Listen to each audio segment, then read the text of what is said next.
Good morning. You're listening to Central Wisconsin's 24-hour information station, AM 1320 WFHR. It's time now for the Morning Magazine, brought to you by Comfort Air Heating, Cooling, Plumbing. And welcome to Morning Magazine for this November 27th, 2019. Your host, James J. Maloff here. So, Doug, right away I wanted to say this weather kind of threw a monkey wrench in all of our days, of course. And you were supposed to start out doing coffee with the chamber this morning. You know about that. And you weren't able to. I have to admit, a little selfishly, I'm a little happy about it, only because I didn't want you to get worn out before I got that chance to talk to you. Those that didn't hear happened to be canceled this morning. But you will, from what I understand, in January, you're going to be doing something again? Actually, I'm going to tag team with the Wood County Solar Project, which Excellent. is perfect for me. Yeah. And actually, I talked to Angel this morning, and I was there bright and early, and I'd kind of been watching my emails thinking, the weather's really bad, probably not going to be a big turnout. People are probably better off staying home, and I encouraged that.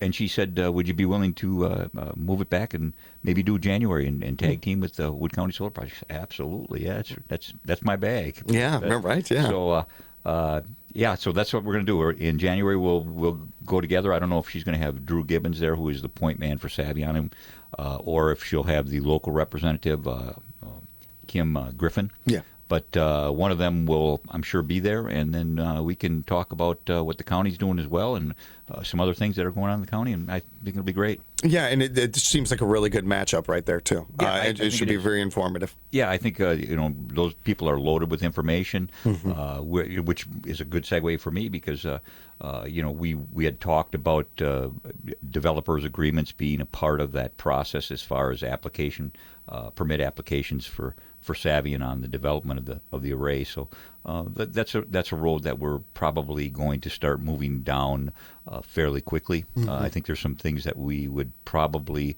I think it's advantageous and in our best interest as a county to probably go with some kind of a developers agreement ourselves with the county with Savion, as well as I'm sure Saratoga is doing that as well. So it all kind of links together, and we'll be talking more about that, I'm sure, in the near future. Had a ribbon cutting recently. Yeah, that was very exciting. I think I qualified my remarks before I started as saying it was by far the most exciting thing I'd done as county board chair, and it really was. You know how enthused I am about that technology and what it can do for us in many ways. There's a number of areas that technology can serve the county and our constituents in a very positive manner. You talk about public health. You talk about the fiscal piece is really the biggest piece of it. Yes. And so you gain a lot of traction with that. But then when you look at the ancillary things that also go along with it, when you look at workforce development, you're talking about 300 jobs there, and you're talking about jobs that can be a part of a process as far as possibly an electrician journeyman's job, as part of that process through apprenticeship, journeyman in an electrical job. Those are good paying jobs. So if we can take advantage of something there, that's great. Public health, that's a no-brainer, what it's doing for us there. The fiscal piece is huge, and the resiliency piece as well. I mean, more and more we're talking about every time I turn on the news, we're talking about things, more violent storms, more frequent storms. The intensity of the weather-related events is much more volatile. And those things, I've said it many times, I'm not going to talk about what causes climate change. I won't go there. But the fact is we have climate change. So whatever we can do as far as a resiliency piece there, we're not talking about specifically a remedy. We're talking about how do we handle those situations that we know are coming. The weather we had a couple of weeks ago, I mean, people were ice fishing. I've never ice fished in my life before Thanksgiving, ever. There was people all over the place. I drove back from Michigan, and every lake along the highway, along the way, there was 2 or 3 people out there ice fishing.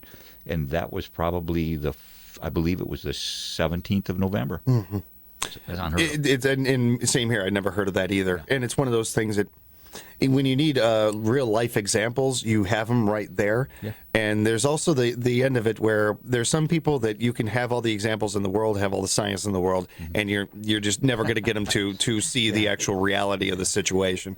That's something that I kind of there's my segue into this a little bit, because I understand what that is like in different in different topics of things we talk about. But when it comes to this one, what you're trying to help do, and other members like yourself are trying to do for this community, and us getting us into this era, into this where we're supposed to be with solar energy, where so many other cities and towns and states are going through and doing. We're trying to get to this level, but you're kind of battling a lot of that. I won't call it ignorance, but just people who don't have the same information, or just don't hear it. Just they're listening, but they're not hearing. Absolutely, I can see no reasons, because there are no reasons. It's a non-political issue to me. Thank you. It is very non-political, although there still are people that want to pick up that sword. Sure. I do not see that's frustrating for me at times. Absolutely. I mean, the little solar project that we did in Nepal Lake, there was some politics involved in that, and we got it done. I mean, we got it done, and kudos to everyone involved. We got it done. We had some outstanding leadership from our Parks Department and our Renewables and Sustainables Committee, Executive Committee as well, which was the major oversight committee for the whole process. When you go back to instituting the Renewables and Sustainables Committee, that's a good thing. That's a good thing for the county. The Executive Committee saw it that way, and they proceeded to establish it. That was the first step. Then to get that the Soul Smart designation, to go down the road and get the Soul Smart designation, a very important step, shows people that we're talking about these kind of things, these technologies that can offer some real advantages. So I think that when you look at the whole process from the county, I'm very proud of what we accomplished, and in particular, I'm very proud at the speed at which we got it done. Yeah. I think one of the speakers at the ribbon cutting last week made the statement that, and I'm paraphrasing now, for those of you that think that government always has to move slowly and methodically, here's an example. He said, I basically came on to this project, became involved in this project in September, and then he looked out the window and said, there it is, it's done and completed, and it's just producing power today. It's really amazing. So the speed at which it was done, I mean, hats off to all the people that were involved, and there's a great list of people that were involved in that project. Now the task becomes, in my mind, is we don't stop here, we don't slow down, right. we move as quickly as we can to the next step. We gather our data, our empirical data from what we've established, and I said it. I think I said it to Channel 9 that Nepco Lake basically will act as a laboratory for Wood County if we wanted to. Yeah. I mean, and if the politics don't get too involved and try to constrict the process. It's unfortunate when and this is to any political party. This is not. I'm not pointing fingers at either one, because both sides do this, and independents and anybody else you can throw in there, when they kind of grab a hold of a topic or a subject and almost make it their own. And science, or climate change, or any of these terms we're using, don't have a D or an R in front of their name. No. They are not. It's not a Democrat or Republican thing. These are facts. These are actual science. This is our planet we're talking about. And we have to kind of focus on that. Yeah. People that are uncertain about this kind of thing, or they're not sure. You listen to folks like Doug here. Listen to when you have this coffee with the chamber, you have these different opportunities to hear about these kind of topics, because there is no what you guys are delivering, and the other people I've had on from Midstate talking about solar energy. Politics just doesn't come up. It's not about that. It's about I'll depoliticalize it any time I can, because there is no politics involved. This is a dollar. To me, this is a dollars and cents issue. Right. And then the ancillary benefits are there. Is it a good thing or is it a bad thing? I think it's a very simple decision to come to. Yeah. That if you look at the dollars, now what I think we'll see at Nepco Lake on a very small basis is that hopefully we'll offset that power cost for that, and that's a small power bill for that for that shelter house for a year. But if you offset that power bill by 40% and then take that data and take it across the county, you're looking at, and I'm hoping townships are looking at this. Townships have small buildings that they can benefit from this technology as well. And so anytime, I've said it a million times, and probably people get sick of hearing me say it, but governments have very little opportunity to reduce expense dramatically or increase revenue streams. We're blessed right now in Wood County because we're getting to take advantage of both of those things. The challenge for us is to be open-minded enough to see that and then move forward. Yeah. One of the when we're talking about this subject and being able to detach things from one thing from another, when it comes to this topic and taking it out of politics or anything, one of the things that I've always thought of is when we go to war, you don't have to agree with the war or not and still support our soldiers. You know, whether Absolutely. however you feel about the war or whatever. That's a good analogy. Yeah. You still support our troops. Absolutely. That's unquestionable. Yeah. You still, whether you agree with it or not, that's your own personal business. But you can still support those. We can do. We've proven as human beings we can have two thoughts in our head at once. To me, that's something that we need to be able to do when it comes to this topic. We just haven't been able to prove that two people can have different thoughts. That's where we have the problem.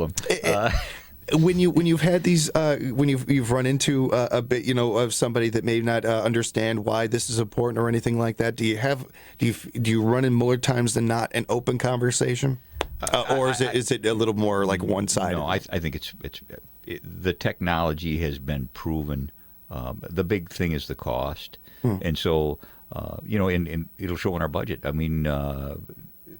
In fact, we just got done with our budget. We talked about that last month, but our budget's been adopted. No, actually, we didn't talk about it last month. It's been adopted in November. We have our budget as was projected, as proposed, was adopted by the county board, which puts us at about $120 million total budget, which is a substantial increase.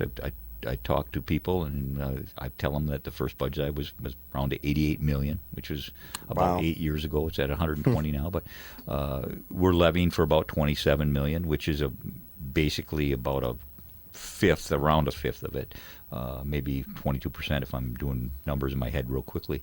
But so it's a substantial business, but we're in the business of providing services, which we do a good job of. We do good services. I think we're fiscally pretty conservative. We're in good shape. I think it's a very honest budget. I'm happy with it. I think I'm much more happier with this budget than I was with last year's. Not that I wasn't happy with last year's, but I think we did things right this year. We've got our CIP balanced with our operating expenses and our revenues pretty well. I'm comfortable with it. I think when I hear the term budget, to hear it's a smart budget or one that makes sense, reasonable, all those terms, I feel comfortable with it. And from your guys' perspective that you do, that's encouraging, I think. And there again, you're always going to have people that aren't happy that we're taxing for services or providing services that they don't necessarily agree with. I've had people in my own constituency that say, rural roads should be gravel. Yeah. They're a lot less expensive to maintain and they cost us a lot less. There are places in states that do that. I'm not sure that that's going to fly with most of the residents of Wood County. I don't know that I certainly would advocate for anything like that. But there are people that, when it regards taxation, cheapest minimalism, if you want to characterize it as that, is the way to go on all things. And you can stretch that across every service you have. And you can do bare minimums, or you can do what you think is an effective balance, or you can go overboard. To me, the key is finding the effective balance where it becomes productive and cost efficient, that you're not wasting money and you're getting the job done. And you're providing a service that's needed, and it has some benefits to you. Whether those can be characterized in dollars and cents in a bottom line, that's not always easy to do. Speaking with Wood County Board Chairman Doug Machon right now, and Doug, for those that don't know your background a bit or anything, how long have you been on the board? How long have you been doing this? This is my 8th year.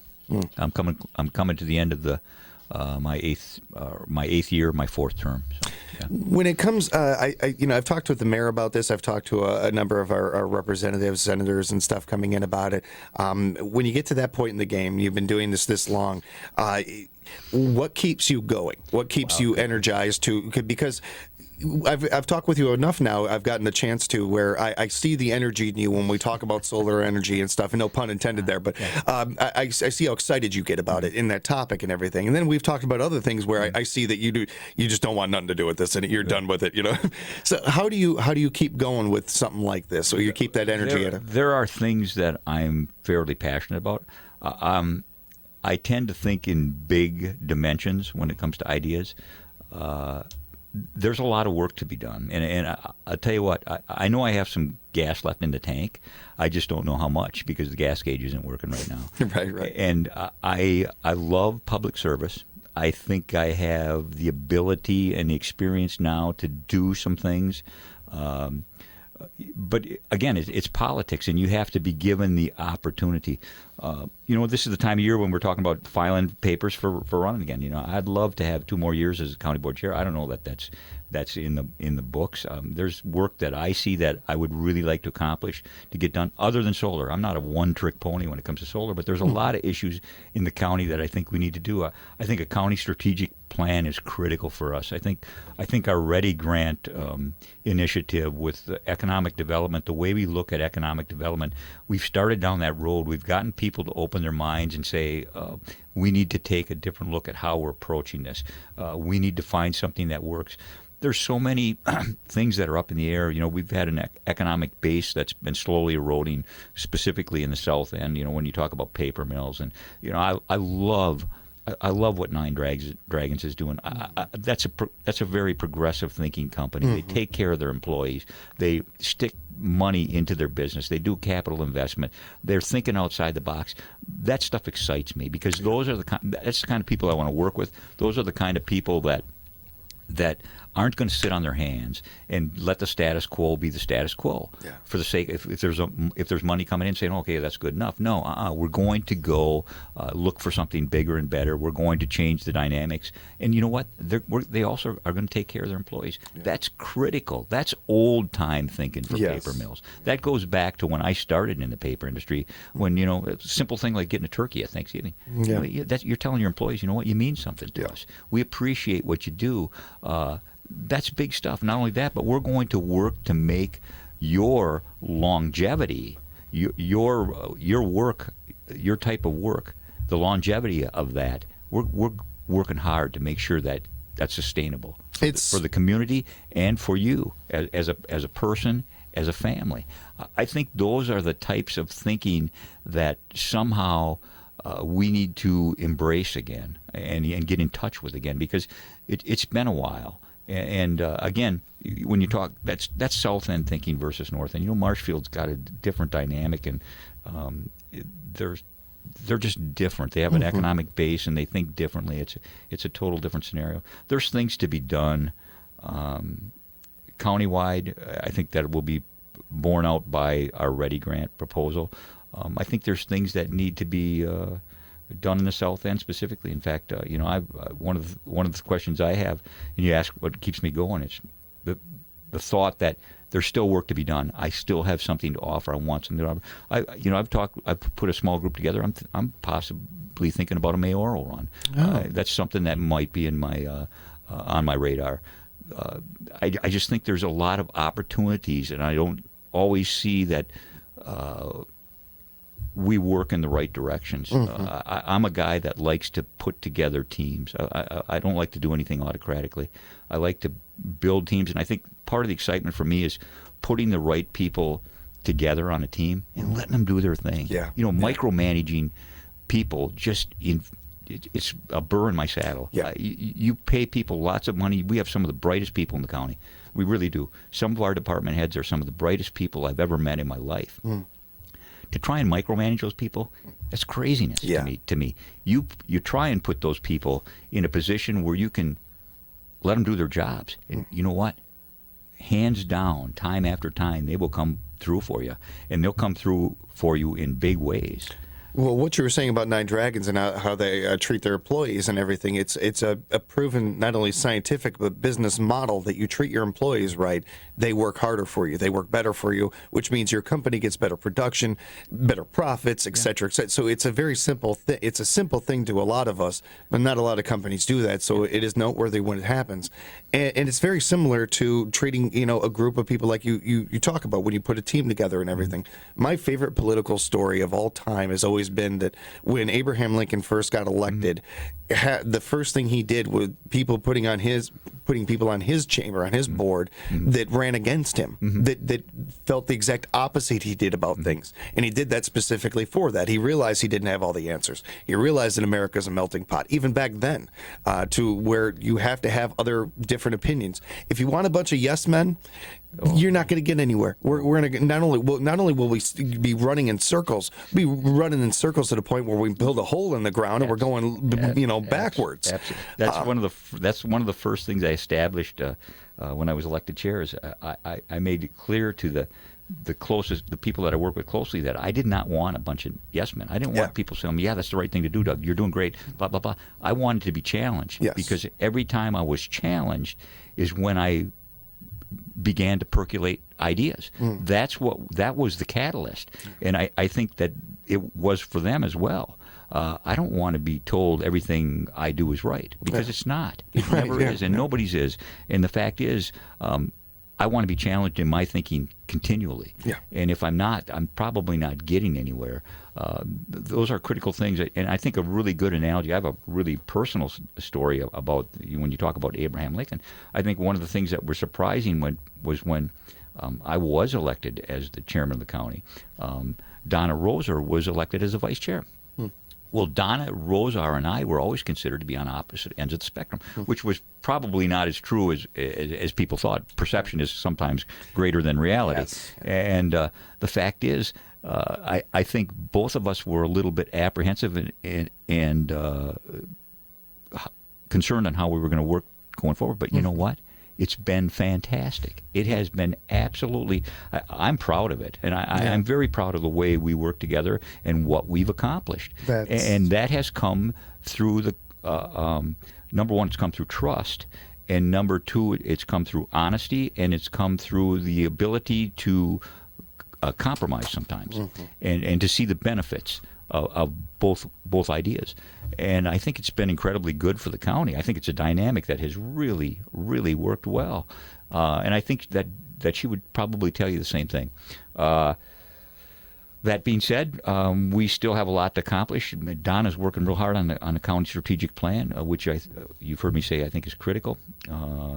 She's been given that authority by the executive committee. She's handling that with one of our other department heads. They're putting together that plan. It's been a process. It's been going on for about almost a year now, I believe.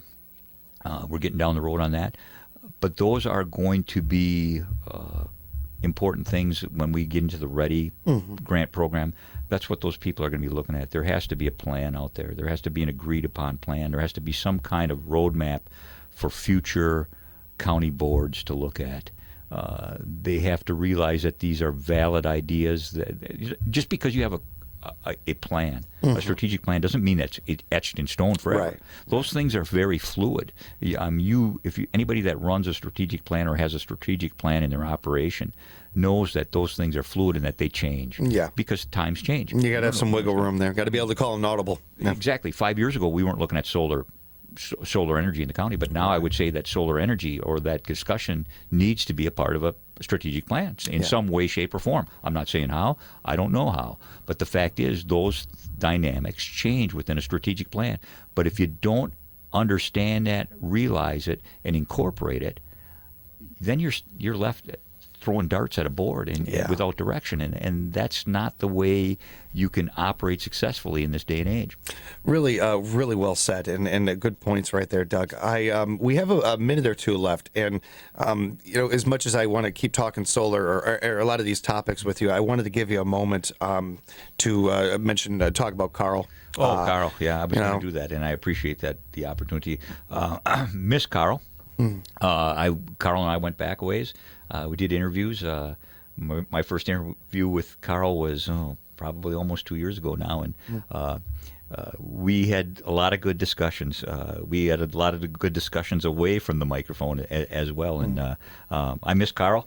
I know he's in a better place, and life goes on, but hopefully his work here will always be recognized for what it was. The man that he was, the love and concern he had for his community, the involvement and engagement that he showed in many ways throughout the community. It should never be taken lightly, and certainly never forgotten, and always appreciated. Well said, sir. Well said. And I appreciate the time as always, Doug. It's great to have you on the air with us. I love being here. So. Looking forward to talking again real soon. Sure. And if anything comes up, keep us in mind. Otherwise, a big happy Thanksgiving to you and yours. Same to you, Joe, too, as well. Yeah, Joe, we wish you and your family and everybody over at Wisconsin Rapids Community Media a great Thanksgiving. Thank you. Don't eat too much turkey. It makes you fall asleep. Try not to. Try not to. But again, we appreciate both of you guys being in with us today, and thanks for the time.